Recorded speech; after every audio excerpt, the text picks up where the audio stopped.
지금 한국 MZ세대들의 소비 트렌드를 설명하는 키워드는 뭘까요? 과거엔 욜로가 대세였다면 지금은 확실히 불필요한 소비를 줄이는 쪽으로 이동한 모습입니다. 실제로 작년부터 무지출 챌린지나 절약 청년들의 모임 거지방 등이 유행하고 있는 것만 봐도 알 수 있는 부분이죠. 한편 한국에 MZ세대가 있다면 일본엔 사토리 세대가 있습니다. 그리고 이들 역시 한국의 젊은 층 못지않게 돈을 쓰지 않는다는 점에서는 공통점이 있지만 근본적인 차이가 존재하는데요. 한국 젊은 층이 소비를 줄일지언정 희망은 품고 사는 데 비해 일본의 사토리 세대는 아예 욕망을 품지 않는다는 겁니다. 예컨대 한국의 MZ세대들은 대박을 꿈꾸며 주식과 비트코인에 과감히 투자를 하는가 하면 부동산이나 차에도 관심이 많죠. 하지만 사토리 세대는 그 단어 자체가 달관을 의미하듯 아무런 욕망이 없는데요. 어차피 열심히 해도 미래는 똑같을 테니 욕구 자체를 가지지 말자고 생각하는 식입니다. 한편 한국과 일본 젊은 세대들의 이런 결정적인 차이를 두고 일각에선 일본 경제가 확실히 한국에 비해 내리막길이라는 증거라는 말까지 나돌고 있었는데요. 대체 지금 일본에선 무슨 일이 일어나고 있는 걸까요? 자세한 내용 함께 알아보도록 하겠습니다. 위에 설명한 일본과 한국 젊은 층 사이에 결정적인 차이가 빚어진 근원엔 격차 세습이 있었습니다. 격차 세습이란 단어 그대로 격차가 세습된다는 의미인데요. 하류는 하류로, 상류는 상류로 한번 정해진 격차가 대물림되는 현상을 일컫습니다. 그런데 우리나라에도 금수저, 은수저라고 해서 계급 사회가 있는데 일본 상황이랑 비슷하지 않나 생각하실 수도 있는데요. 하지만 일본의 격차 세습은 보다 구조적이고 사회적인 문제라는 점에서 우리나라와 다릅니다. 일본의 격차 세습은 단순히 경제적인 격차만을 의미하지 않는데요. 교육, 직업, 사회적 지위 등 다양한 측면에서 격차가 세습되는 현상을 말하죠. 일본에서 해당 용어가 본격적으로 사용되기 시작한 것은 2000년대 초반부터입니다. 이 시기에 일본 사회에서는 의료, 지역, 빈부 격차에 대한 논의가 활발해지면서 세대 간 격차가 고착화되고 있다는 인식이 널리 퍼지게 되었는데요.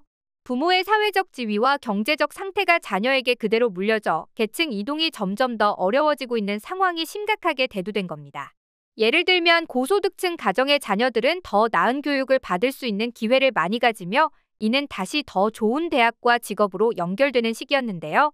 반면 저소득층 가정의 자녀들은 교육의 기회가 부족해지면서 상류층으로의 이동이 더욱 어려워졌죠.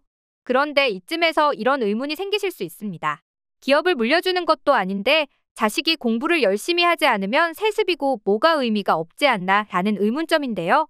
이는 일본에서 직업 세습화 현상이 가장 두드러지게 나타나는 의사, 변호사 직종을 떠올려보면 이해가 쉽습니다.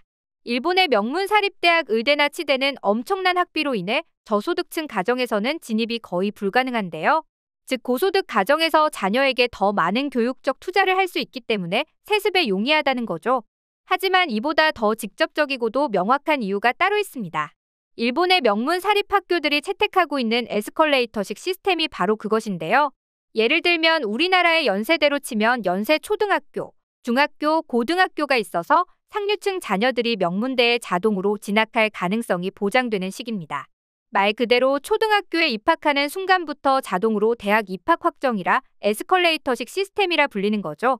게다가 상류층의 부모 세대가 그간 쌓아놓은 사회적 네트워크를 통해 직업 세습까지도 가능한 게 일본이라는 사회입니다. 이러니 점점 더 다른 계층으로의 이동은 불가능해지는 것이죠. 그런데 불과 몇십 년 전까지만 해도 일본에서도 빈곤에서 탈출하는 무기 중 하나가 학력이었던 때가 있었는데요. 1970, 80년대까지만 해도 경제 호황기를 누렸던 일본 국민들은 노력한 만큼 계층 상승을 이룰 수 있다는 믿음 역시 있었습니다. 누구나 열심히 일하기만 하면 어제보다 더 나은 삶을 꾸려나갈 가능성이 높았다고 생각했죠. 하지만 이제는 아닙니다. 1990년대 이후 일본 경제는 부동산과 주식시장의 거품 붕괴로 인해 심각한 침체를 겪었죠. 이로 인해 고용 불안이 증가했고 비정규직 노동자들의 비율이 급증하면서 경제적 불평등이 심화되었는데요. 대학만 졸업하면 모든 게 해결될 줄 알았던 사토리 세대들은 극심한 구직난을 겪었으며 이때부터 일본에서는 격차 문제가 중요한 사회적 이슈로 부각되었습니다. 이러한 상황에서 부모의 직업과 경제적 상태는 자녀에게 그대로 이어지게 되었으며 계층 이동의 가능성은 더욱 줄어들었죠. 이때부터 거의 계층 이동이 어렵다 수준이 아니라 한번 상류층은 영원히 상류층이라는 인식이 정설처럼 굳어져 버렸는데요.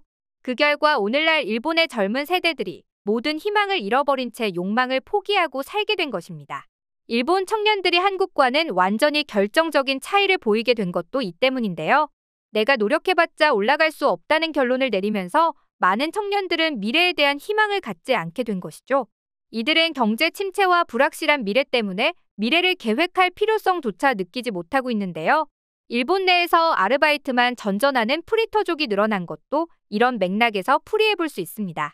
또한 이들은 최대한 지출을 줄여야 한다는 신념 아래 외식을 절대로 하지 않고 편의점만을 배회하면서 물건도 가장 저렴한 백엔샵을 이용하고 있죠. 반면에 알다시피 한국 젊은 층의 경우 노력하기만 하면 장밋빛 미래가 보장된다 수준까진 아니더라도 보다 더 나은 삶을 살고 싶다는 욕구는 아직 남아 있습니다. 더 좋은 집으로 이사 가고 싶고 좋은 차를 타고 싶다는 일념으로 자기 개발에 몰두하고 재테크를 하고 주식이나 비트코인을 사는 시기죠. 하지만 설명했듯 일본 젊은 세대의 경우 이런 욕구 자체가 없습니다. 스스로 현실주의라고 부르기도 하는데 물욕과 여행은 낭비기 때문에 차라리 손을 뻗지 않겠다는 마인드가 크죠. 나쁘게 말하면 패배주의가 팽배하다는 게 지금 일본 사회의 가장 큰 문제인데요. 국가의 미래를 책임져야 할 청년들이 어차피 뭘 해도 안 되는 데라고 스스로 단정해버린다는 겁니다.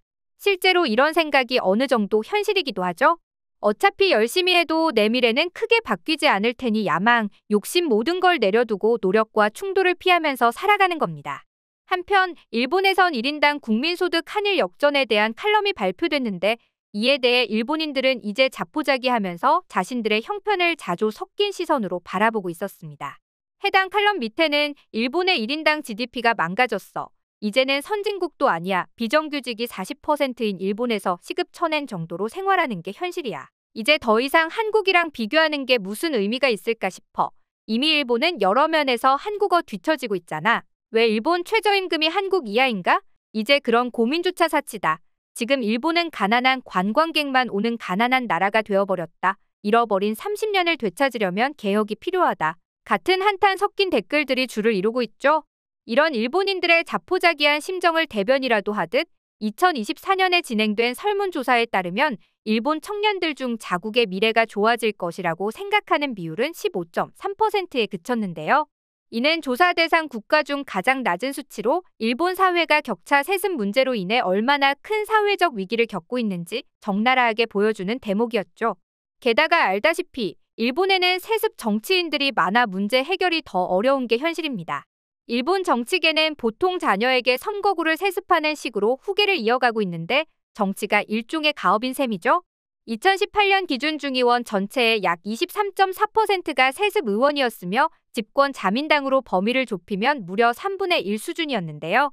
이렇듯 부유한 가정에서 자란 정치인들이 또 세습을 통해 일본 정치의 주류를 점하고 국정을 도맡는데 일반 국민들의 고통스러운 생활을 이해하지 못하는 건 너무나도 당연했습니다. 이러한 각종 이유들로 인해 일본의 격차 문제는 해가 거듭될수록 심화되기만 할 뿐 전혀 한 발자국이라도 나아지지 못하고 있는데요. 과연 일본은 미래를 이끌어갈 청년들에게 드리워진 현실적인 문제를 해결할 수 있을까요? 그 귀추가 주목되고 있습니다.